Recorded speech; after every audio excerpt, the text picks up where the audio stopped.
Hello and welcome. I'm joined by Julia Anastasiou, Group Chief Crew Management Officer at OSM Thome. Thank you so much for joining me. Thank you for having me. Now, something that OSM Thome takes very seriously is supporting seafarers through embracing diversity, equity and inclusion. Why is this such an important factor for you? That's a very good question. For us, diversity, equality, and inclusion is part of our way of saying we are looking at an industry that has scarce resources, and by doing that and saying that and actually embracing it, what we are saying is that we are open to including everyone within our group.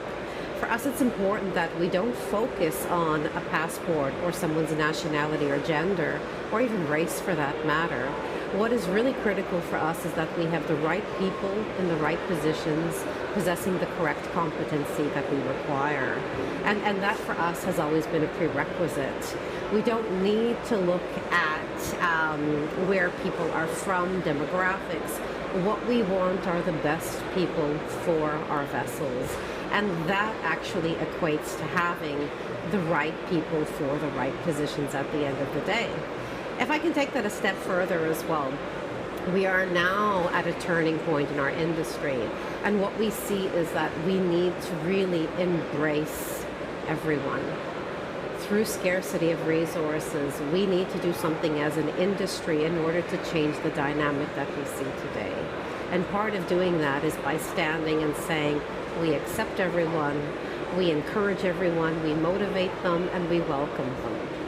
So that in a nutshell is how we feel that it's important to move in the right direction in order to get the right people on board our vessels. And by embracing everyone, well, we're also sending a very strong message that everyone is equal, everyone has equal opportunities, and everyone can succeed as long as they have the right competencies in place. Amazing. And what do you believe is the importance of the seafarer and preparing for the future? Well, if you consider 90% of goods are transported by sea, the role of the seafarer is extremely critical. That's not going to go away overnight, and we will have seafarers as a profession for several years to come. So what we need to do, again, looking at this from not only a company point of view, but from an industry-wide point of view, is ensure that we are planting seeds for tomorrow. And what that means is we need to educate people. We need to go into communities and say that this is definitely a career choice that everyone can really succeed and benefit from.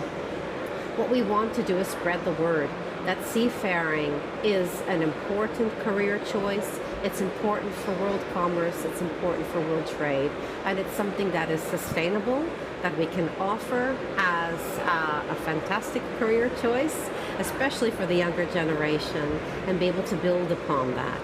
It's very important that we have a very wide outreach in terms of what we're doing within communities, and trying to get people to understand that we're here to support them, we're here to educate them, we're here to encourage them, engage them, and seek to develop careers for the future.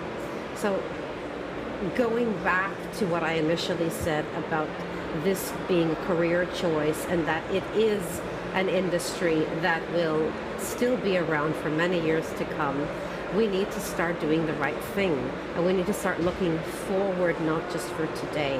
And that means going into bigger communities or smaller communities, developing, continuously looking at efforts to train and educate, perhaps put aside taboos that have been constraints in the past that should not be constraints going forward, and really focus on how we're going to drive performance through ensuring we have the right competence and the right people to sustain the growth we see in the industry and to sustain the industry itself.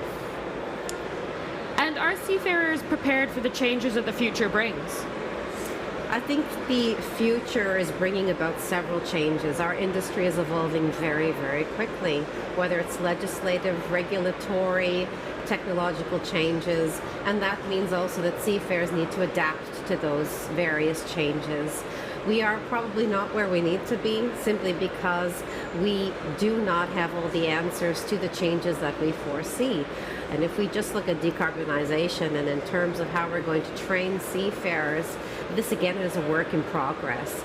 So we need to be very clear that yes, things are changing rapidly. We may not be at the level we aim to be at, but of course, through regular dialogue, communication, industry, members coming together, peers coming together, regulatory bodies coming together to also ensure that the focus is there so that seafarers have the necessary training and they have the necessary tools that they need to be prepared for the future.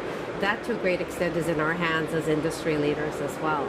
So yes, there's a lot of work to do, but I'm very optimistic and positive that we will get to where we need to be, slowly but surely. Thank you so much for your time and insight today. I hope you enjoy the rest of Posidonia. Thank you very much, and I wish you the same.